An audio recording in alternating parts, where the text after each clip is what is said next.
যারা সংবিধানকে ধ্বংস করে দিতে চায়, ভারতবর্ষকে তারা এমন একটা জায়গায় নিয়ে যেতে চাইছে, এক দেশ এক ভোটের কথা বলে আসলে ওরা ইসলামের ফ্যাসিবাদকে আমাদের দেশে আনতে চাইছে।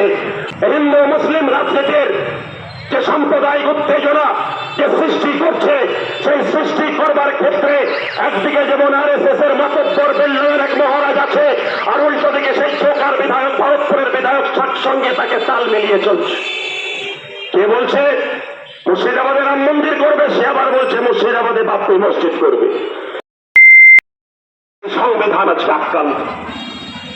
ভারতবর্ষের সেই সংবিধান শুধু গোরক্ষক বাহিনীর দ্বারা রাস্তাঘাটে আক্রান্ত নয়। সাবির মল্লিকের কথা আদিত্য বলছিল, শুধুমাত্র সাবির মল্লিকরা নয়। সাবির মল্লিকের নাম শুনলে আপনার মনে হতে পারে যে সাবির মল্লিক তো পশ্চিমবঙ্গের দক্ষিণ 24 পরগনার বাসন্তের একটা মুসলিম পরিবারে জন্ম নিয়েছে। কিন্তু শুধু সাবির মল্লিক নয়, বীরভূম বাঁকুড়া থেকে শুরু করে একাধিক এরকম নাম আছে যারা মুসলিম পরিবারে জন্ম নেয়নি। সুতরাং বাঙালি বাংলা ভাষায় কথা বলে, ভিন রাজ্যে কাজ করতে গিয়ে আজকে তাদেরকে বাংলাদেশি বলে তাদের সেখান থেকে তাড়িয়ে দেওয়া হচ্ছে। আজকে বাঙালির প্রতি বিদ্বেষ এই বিজেপির, বাঙালির প্রতি বিদ্বেষ এই আরএসএস এর। প্রতিদিন সংখ্যালঘুরা নির্যাতিত নিপীড়িত, আর স্বয়ং পার্লামেন্ট গণতন্ত্রের মন্দির, সেই মন্দির আজকে অমিত শাহর নেতৃত্বে সংবিধানের বাবা, সংবিধানের গুরু যে আম্বেদকর অস্পৃশ্যতার বিরুদ্ধে সারাটা জীবন লড়াই করেছেন, দলিত আদিবাসী সংখ্যালঘুর অধিকারের পক্ষে লড়াই করেছেন, সেই আম্বেদকরকে আজকে অপমানিত হচ্ছে, আক্রান্ত হতে হচ্ছে। সেই জায়গায় দাঁড়িয়ে থেকে বলবো, আজকের দিনে দাঁড়িয়ে থেকে আমাদের লড়াইটা অনেক কঠিন। দিল্লির শাসক যারা সংবিধানকে ধ্বংস করে দিতে চায়, ভারতবর্ষকে তারা এমন একটা জায়গায় নিয়ে যেতে চাইছে, এক দেশ এক ভোটের কথা বলে আসলে ওরা ইসলামের ফ্যাসিবাদকে আমাদের দেশে আনতে চাইছে। শুধু এক ভাষা হবে এবার।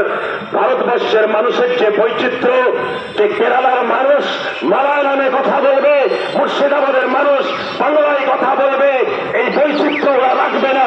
ওরা গোটা দেশে একটাই ভাষা, হিন্দি ভাষা চালু করবে। গোটা দেশে এক ভাষা, এক জাতি, এক ধর্ম, আর তার সাথে সাথে শুরু করবে একটাই রাজনৈতিক দল। অন্য কোন মত রাখবে না, অন্য কোন পথ রাখবে না। একটা ফ্যাসিস্ট দেশে ওরা পরিণত করতে চাইবে। তার বিরুদ্ধে যে লড়াই, সেই লড়াই আপনার মনে হতে পারে, কখনো কখনো মনে হতে পারে তার বিরুদ্ধে কিছু মানুষ ভেগ ধরে ঠকবাজের মতো আমাদের জেলায়, আমাদের রাজ্যে রাজনীতি করছে। এই জেলার একজন চোকার বিধায়ক আছে, তাকে আমি চোকার ছাড়া অন্য কিছু বলি না। সে হচ্ছে আমাদের রাজ্যের হিন্দু মুসলিম রাজনীতির যে সাম্প্রদায়িক উত্তেজনা যে সৃষ্টি করছে, সেই সৃষ্টি করবার ক্ষেত্রে একদিকে যেমন আরএসএস এর মাতব্বর বেল্লার এক মহারাজ আছে, আর উল্টো দিকে সেই চোকার বিধায়ক ভারতপুরের বিধায়ক সঙ্গে তাকে তাল মিলিয়ে চলছে। কে বলছে মুর্শিদাবাদে রাম মন্দির করবে, সে আবার বলছে মুর্শিদাবাদে বাবরি মসজিদ করবে। কিন্তু এই গোটা মুর্শিদাবাদ জেলা জুড়ে প্রায় 20 জন তৃণমূল কংগ্রেসের বিধায়ক আছে। বিধানসভায় দাঁড়িয়ে তারা এই 5 বছরের মধ্যে একবারের জন্য বলতে পারেনি মুর্শিদাবাদ জেলায় একটা মাত্র বিশ্ববিদ্যালয়, সেই বিশ্ববিদ্যালয় মুর্শিদাবাদ বিশ্ববিদ্যালয়ের এখনো পর্যন্ত বিল্ডিং কেন তৈরি হলো না? এখনো পর্যন্ত সেখানে কেন প্রতিদিনের শিক্ষা ব্যবস্থার যে পরিকাঠামো, সেই পরিকাঠামো কেন তৈরি হলো না? আসলে ওরা এই কাজ করতে বিধানসভায় যায়নি, এই কাজ করতে তারা লোকসভায় যায়নি। তাই বলবো বন্ধু, লড়াইটা যখন আমাদের খুব কঠিন হয়, ঠকবাজদেরকে চিনতে হয়। আপনার এলাকাতেও এরকম ভেকধারী ঠকবাজ অনেকে আছে, যারা 5টা বছর আপনার ভোট নিয়ে পঞ্চায়েতের সার্টিফিকেট, পৌরসভা সার্টিফিকেট দেবে না। 100 দিনের কাজের টাকা যখন আসবে দুর্নীতি করবে। গরিব মানুষের যে আবাস যোজনা, সে আবাস যোজনার টাকা তারা কাটমানি খাবে।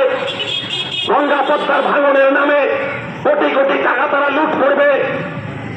বিড়ি শ্রমিকদের বিভিন্ন স্কিম সেগুলোকে লুটপাট করবে, মুর্শিদাবাদ জেলা পরিষদের টেন্ডারগুলোকে নিয়ে নিজের দলের নেতাদেরকে দিয়ে কোটি কোটি টাকা নয় ছয় করবে, গরিব মানুষকে সর্বশান্ত করবে।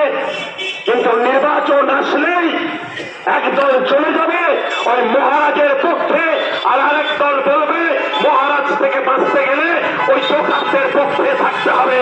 আসলে ওরা প্রতিদিন আপনার আমার যন্ত্রণাকে ভুলিয়ে দিয়ে হিন্দু মুসলমানের রাজনীতি করে মুর্শিদাবাদ থেকে শুরু করে গোটা পশ্চিমবঙ্গকে উত্তপ্ত করতে চাইছে। আমার কথা দীর্ঘায়িত করব না, একটা কথা বলে শেষ করব। এই মুর্শিদাবাদের রাজনীতি করতেন স্বনামধন্য নেতা স্বাধীনতা সংগ্রামী ত্রিদীপ চৌধুরীরা, ননী ভট্টাচার্যেরা, অমল রায়েরা, শিবু সান্যালেরা, দেবব্রত বন্দ্যোপাধ্যায়, দেবু ব্যানার্জিরা। সেই রাজনীতির উত্তরাধিকার হচ্ছে আরওয়াইএফ, সেই রাজনীতির উত্তরাধিকার হচ্ছে আরএসপি। যে রাজনীতি মানুষের কথা বলতো, যে রাজনীতি সম্প্রীতির কথা বলতো, যে রাজনীতি মুর্শিদাবাদের কৃষকের কথা বলতো, মুর্শিদাবাদের বঞ্চিত শ্রমিকের কথা বলতো, সেই রাজনীতিকে ফিরিয়ে নিয়ে আসুন।